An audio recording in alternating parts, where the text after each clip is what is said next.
Welcome to All Shakespeare Show! Et surtout parce que ce train fonctionne comme une anomalie. Ouais, je suis assez d'accord. Voilà. Au moins, ça transcende les époques et les origines. Hmm. J'avoue. Clairement, Je on a me l'impression resserre que même le temps ne s'écoule pas de la même manière selon les wagons. Voilà. C'est tout l'intérêt que j'ai trouvé dans ce lieu. Ah, pourquoi celui-ci particulièrement? Parce que le temps s'y passe très lentement. D'accord. Ce qui me laisse davantage le loisir de réfléchir. Et de me perdre en safari. Donc en gros, même si on passe beaucoup de temps ici, finalement, on perd peu de temps par rapport à Ou peut-être que c'est l'inverse. celui qu'on poursuit. Sauf s'il est ici. Oui, là, le temps passera de la même manière pour lui. Après, vous l'avez vu, vous avez dit, donc vous savez par où il est parti. C'est ce qu'il fait ici. Ça dépend. Ça dépend. Ça dépend de quoi. Quand vous m'avez demandé si je vous attendais, je savais que vous seriez deux. Je ne Ok. savais pas qui vous seriez. D'accord. Qui vous a dit ça? Vous êtes une Vous avez été espèce de prévenu par devin Oui, vous pouvez dire ça comme ça. Le spectre des possibles est quelque chose qui sans visage, on va dire. Alors, sans visage ou sans visage? En deux S mots ou en un? apostrophe. Ah, d'accord. Le fait est que le moindre petit détail peut changer la suite des événements et donc, étant donné que je m'efforce pour le moment de ne pas trop influencer, je regarde ce qui se passe. Je ne sais pas exactement du coup qui allait surgir. D'accord. Et donc, quand vous Tu dites vois que que... vous l'avez vu, le blafard, c'était dans une de vos divinations Un de mes safaris, oui. Enfin, plusieurs même, mais oui. safari? Qu'entendez-vous par safari? Safari. Vous... vous avez déjà rêvé éveillé? Pas vraiment, non. Alors moi, ça m'est arrivé une fois. C'était... J'étudiais une tribu d'Amérique centrale et pour m'intégrer, ils m'avaient fait prendre une de ces drogues étranges. Mais non, non, Hmm. généralement je dors pour rêver. Hmm. Je vais m'exprimer autrement. Est-ce que vous vous êtes déjà retrouvé perdu dans vos pensées? Euh, C'est arrivé. Hmm. Euh, Ces pensées, elles concernent le présent, le futur ou le passé? On ira le passé. Tendance à ruminer des fois. Dans les Mhm. erreurs. le présent Ah, ou le passé, souvent. Le futur, rarement. d'accord. Donc, vous faites des sortes de voyages dans vos souvenirs et vous imaginez comment est-ce que les choses pourraient tourner autrement. Auraient pu tourner autrement. Éventuellement, oui. Voilà. J'appelle ça un safari. D'accord, ok. S'aventurer dans le chemin des possibles et, et voir un petit peu ce qui aurait pu être, ce qu'il pourrait advenir. Hmm. Alors, ma psy, après ce qui est arrivé à cause du fantôme, a dit que c'était la culpabilité et qu'il fallait que j'arrête de me torturer. Euh, vous... vous avez quelque Ouais. chose à vous reprocher? Vous avez quelque chose que vous... un événement passé que vous essayez de... Non, pas encore. Je suis juste conscient de l'avenir. Imaginez que vous puissiez vous projeter et envisager beaucoup de choses. Imaginez tout ça et demandez-vous qu'est-ce que vous feriez avec tout ça. Que feriez-vous d'une aptitude à savoir par avance que si vous prenez telle et telle décision, les conséquences à court, moyen ou long terme seraient X, Y, Z. Vous imaginez le choix que vous auriez?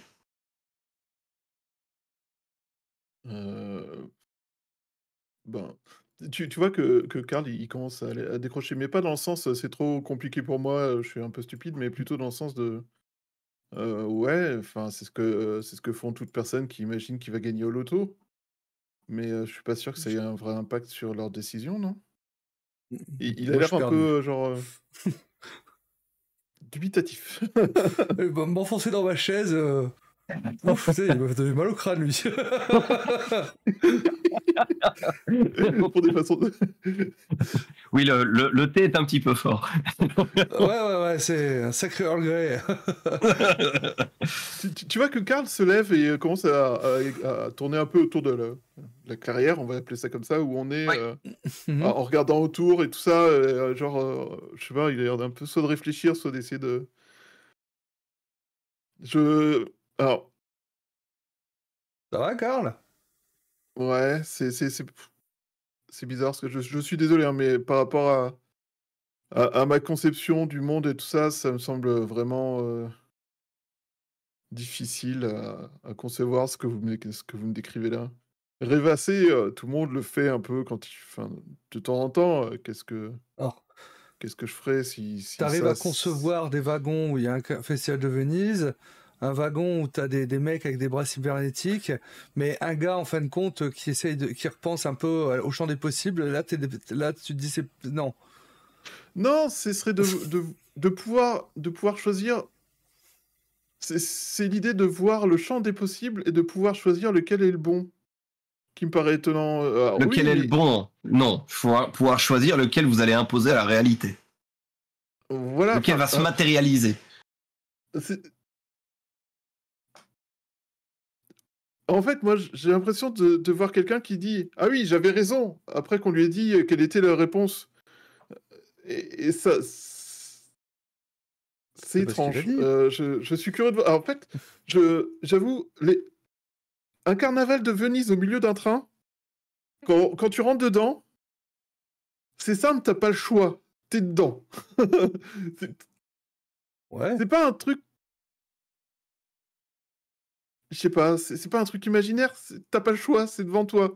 Une personne avec un bras robotique, ben malheureusement, il y a là encore, enfin malheureusement pour elle, c'est une réalité qui est pas discutable. La personne est devant vous, elle a un bras qui est une machine. Là, j'avoue que j'ai l'impression de voir un peu des gens qui... Enfin, j'ai un peu l'impression de voir une espèce de prophétie autoréalisatrice ou quelque chose comme ça. Pour moi, ça relève de la foi, de la religion, mais pas forcément de la réalité. Après, je suis ouvert à tout ce qu'on me met devant les yeux, et si ça se produit, je serais plus que curieux de voir ça en vrai. Je te Mais- tends une assiette avec des petits gâteaux à tremper. Ouais, je Oui, pense mais que ça t'as fait besoin de des heures qu'on sucre. court dans ce train. Forcément, vous saviez que les gens qui vous ont dit qu'on arrivait, ils vous ont dit qu'on allait avoir faim. Et il prend un gâteau et il croque dedans d'un air rageur. Alors, on a mangé un ramen, là, il y a pas si longtemps. C'était il y a 2 wagons de là. Entre-temps, on a parcouru tout Chicago, je te rappelle. Oh. On s'est battu avec des gens, t'as circulé dans des conduits de ventilation, on a rencontré la mafia. euh, C'était un peu une longue journée. Ouais. Ben voilà. Une tasse de thé ou de café. Oui, c'est très relaxant, j'avoue. Le mal de Et crâne, un peu moins. Et délicieuse. Donc je dis pas, alors je suis désolé si je parais brut, un peu, pas très accueillant comme ça, mais heu, j'avoue, c'est peut-être un peu trop métaphysique pour ma conception du monde.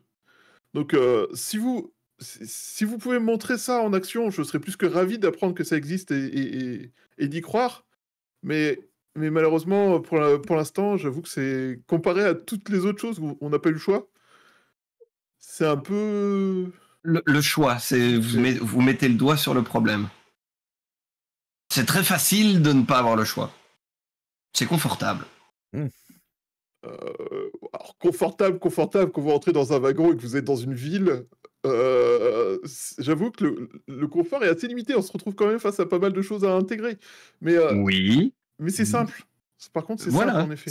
Mais la simplicité est un confort. C'est pas faux.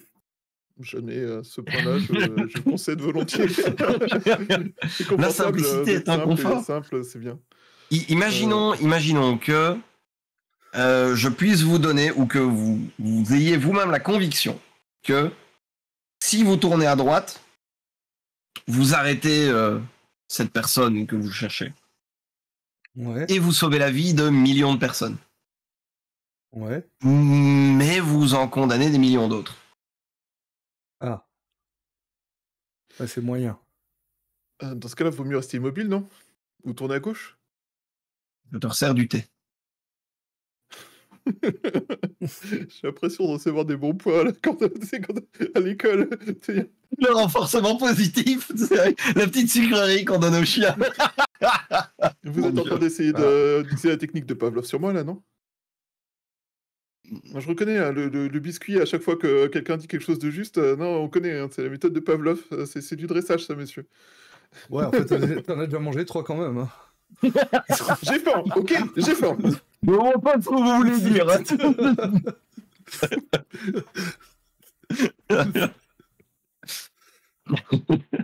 Écoutez, c'était juste une façon de vous expliquer pourquoi je suis assis et que je bois du thé. Bah, c'est sûr Vous, que si vous venez exactement de comprendre pourquoi je ne gambade pas. Est-ce que vous avez peur que vos actions puissent entraîner des réactions? Conséquences. C'est ça, que je n'ai pas le loisir d'ignorer. Mais est-ce que le fait de choisir de ne pas faire d'action n'est pas en soi une action qui a des conséquences qui sont potentiellement plus terribles encore que d'agir et de... Complètement. Vous êtes Complètement. condamné à subir les conséquences quoi qu'il arrive, en fait. Est-on responsable des morts que l'on n'empêche pas? Moi, je dis que oui. Si tu avais les moyens de les empêcher... Excusez-moi, je vous tutoie. Non, mais j'ai pas de problème avec ça. Si tu avais les moyens de les empêcher, pour moi, tu es coupable de complicité. Si tu savais que ces morts allaient arriver et que tu n'as rien fait... On est d'accord. Alors Maintenant. moi, je vais rester étrangement silencieux par rapport à cette question, justement. Parce que, en tant qu'espion, je pense que je vais avoir un passif assez lourd. Non, mais, Max, est-ce que... vraiment, enfin, on est d'accord. Regarde, si on a dans le train, toutes les fois où on est intervenu, si on l'avait pas fait, on aurait été coupable de toutes les morts qui avaient eu lieu. On était complice du coupable, on est d'accord, non? C'est évident. Enfin, pour moi, c'est évident, monsieur. Oui. Si vous savez qu'il va y avoir des morts et que vous ne faites rien alors que vous auriez pu faire quelque chose. Après, si le fait de faire quelque chose entraîne plus de morts et une plus grosse catastrophe, là, on commence à entrer dans le mal de crâne. Exactement. D'où le thé. D'où le thé. Ah, je commence à comprendre Vous avez aussi. un Doliprane? Non, le fait est que c'est... Le problème de causalité du temps est à la fois infiniment simple et à la fois infiniment compliqué. Vous avez peut-être déjà entendu l'anecdote de ce père de famille dans un village qui qui a un fils. Ce fils, un jour, se voit offrir un cheval. Le père est ravi. Mhm. Le vieux sage du village lui dit juste « on verra ». Le lendemain, l'enfant fait du cheval, tombe de cheval, se brise l'épaule. Le père de dire « ah, c'est quand même pas de chance ». Et le vieux sage de dire « on verra ». Une guerre se déclare. L'enfant qui s'était brisé l'épaule ne peut pas partir à la guerre à cause de sa blessure. Ah, dit le père, c'est vraiment de la chance. Et le vieux sage de répondre, on verra. Mhm. Sauver une vie, en prendre une autre, quelles sont les conséquences? Et puisque le temps, bon, à part peut-être ici, est normalement plus ou moins fini, les conséquences aussi? Comment vous pondérez ça? À quel moment vous vous arrêtez? Mais du coup, si vous ne faites rien pour éviter les conséquences, est-ce que l'effet n'est pas la cause de la cause? Redites-moi ça? Réfléchissons. Oui, Vous savez volontiers. qu'il va y avoir quelque chose de dramatique, Mhm. Que des gens ont mis en branle. que des gens ont mis en branle. Mhm. Vous ne voulez pas intervenir parce que vous avez peur de provoquer quelque chose de pire. Ou quelque chose de différent. Mais du coup, l'effet de l'événement qui va se produire va être la cause de votre action et donc de l'effet que ça va produire. Et donc la cause vient avant l'effet, vient après l'effet. Non. La cause ne vient pas après l'effet. Moi, je suis pas certain. Du coup, sur ce, moi, je vous dirais bien, j'ai envie de prendre des photos du reste du wagon. Qui a envie d'explorer le wagon avec moi? Voir si on va pas changer la causalité des papillons et des choses comme ça. Et des tempêtes à Tokyo. Vous seriez surpris de savoir que de vous poser la question de est-ce que même des particules physiques changent de comportement quand on les observe. Mais oui, allons-y, si vous Je voulez. connais une histoire avec un chat dans une boîte à ce sujet.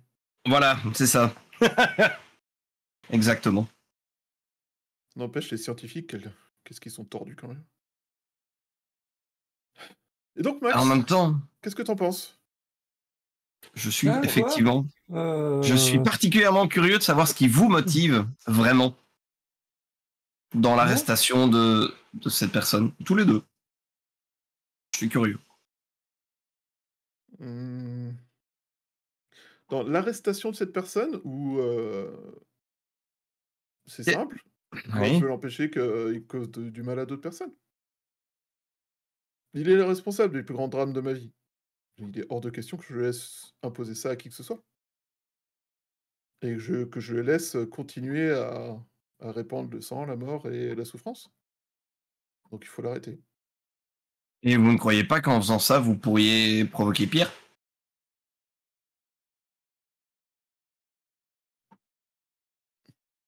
Je suis pas sûr, non. Des explosions dans des gens qui fêtent le carnaval, je pense que ça me paraît pire que des gens qui fêtent le carnaval.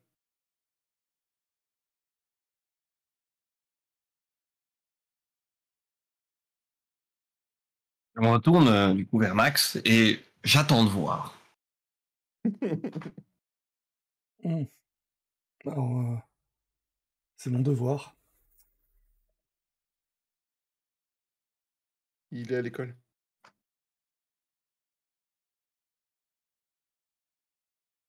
C'est Je votre dois l'arrêter. devoir. Ouais.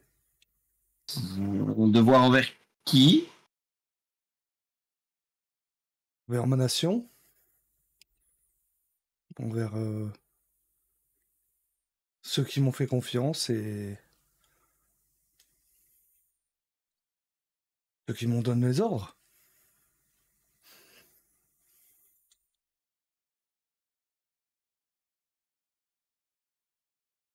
Hum. Il s'est donc attaqué à votre nation aussi? Plusieurs même, oui. Notre monde est divisé en nations et certains de ces attentats ont eu lieu dans Hmm. différentes de ces nations. Et certains des objectifs étaient des endroits civils ou des institutions de ces nations. Et pour nos peuples, en règle générale, pour la très grande majorité de nos peuples, en fait, s'attaquer à une de nos institutions, c'est s'attaquer à toute la nation.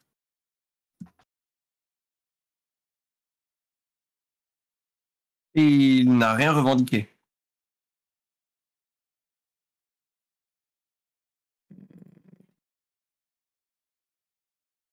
C'est ça qui est Si, étrange. si, il a fait des revendications, mais n'ont pas été données à la presse. Ah ah, Karl te regarde genre, c'est Ouais. what now? quoi the fuck? Et, et alors là, je suis très curieux. C'était quoi ces revendications? A priori, ces revendications sont le chaos. Il veut mener le monde au chaos afin de pouvoir le reconstruire.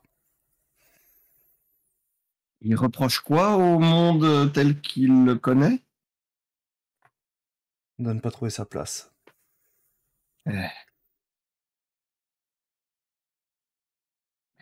Mhm. Et il embrigade des gens là-dedans. Et Ou il Jean, crée. oui.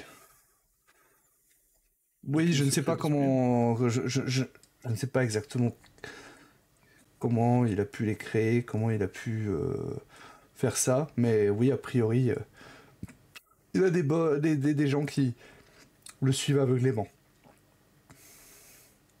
Hmm. Il a un certain charisme. Oui, les gens qui portent des chapeaux et qui sont habillés complètement en noir sont visiblement doivent avoir un certain charisme, je suppose. Ce sont a priori des Plutôt machines. le fantôme.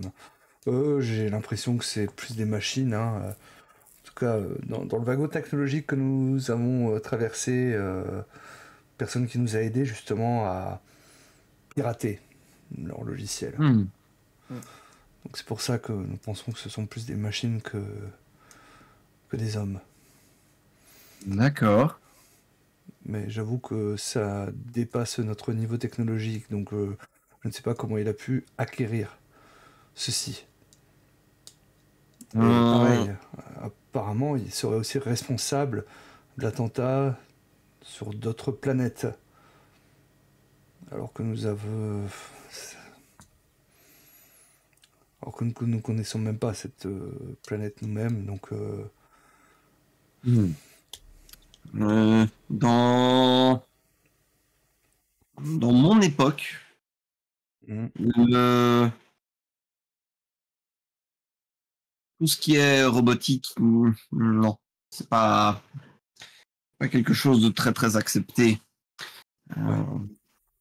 Disons il y a un précepte quasi religieux, mais que l'humanité a appris en payant le prix le plus élevé possible, c'est de ne pas essayer de contrefaire la conscience de l'homme. D'accord. Donc, tout ce qui serait robotique, cybernétique, tout ce qui en fait serait doté d'une puissance de calcul suffisante que pour prendre des décisions en fait ou pour créer est banni. Ouais, ok. Bah, nous n'en sommes pas à ce niveau technologique non plus, hein, de là où nous venons. Même s'il y a ce train. Oui. Nous ne savons pas vraiment d'où il vient, nous ne savons pas où Mais il c'est va, et il s'arrête en gare. Voilà. Oui. C'est ça, une anomalie. Ce train pourrait très bien être la raison pour laquelle il a réussi à lancer une attaque sur cette autre planète dans un autre temps. C'est peut-être un endroit où il s'est arrêté. Mais on n'en sait rien, on n'en est même pas sûr. Ça se trouve, il a d'autres moyens et nous n'en savons rien. Rien ne dit que ce fantôme vienne de notre temps. Il a frappé dans notre temps à tous les deux, car nous sommes de la même période et du même monde. C'est très bizarre de dire ça, je vais être honnête. Mais rien ne dit que lui-même vienne de là. Si ça se trouve, s'il veut tout changer, peut-être que, comme vous le dites, il a une information qui vient du futur, ou il vient lui-même du futur, et il veut changer un futur qui sera dramatique.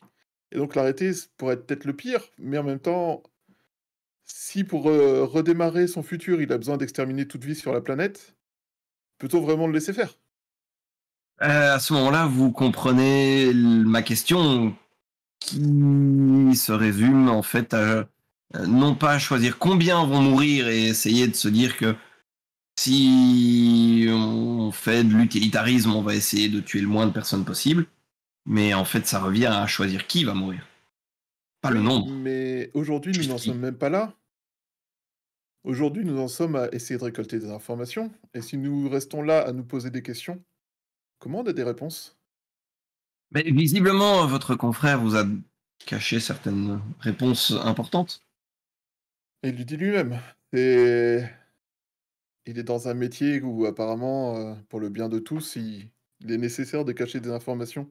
Moi-même, en tant que journaliste, je n'ai pas toujours tout révélé, au grand public parce que on ne doit pas provoquer la panique.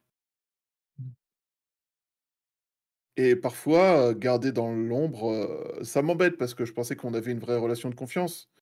Mais visiblement, il y a encore des choses sur lesquelles, Max ne me fait pas suffisamment confiance. Mais ça viendra, j'en suis convaincu, à force de rencontrer des wagons bizarres. Mais, de toute évidence, moi aussi, j'ai déjà caché des choses à des gens. J'ai déjà caché des enquêtes que je menais pour éviter que j'ai des Et, problèmes. Ou pour éviter que mes témoins et mes sources aient des problèmes. Et ça Mhm. me paraît normal, en fait, de Et important. garder voilà. Mais par contre, il y a une question que je vais vous poser. Oui. Rester ici à réfléchir, vous est-il vraiment à avoir toutes les informations nécessaires pour prendre la bonne décision? En partie, pas pour tout.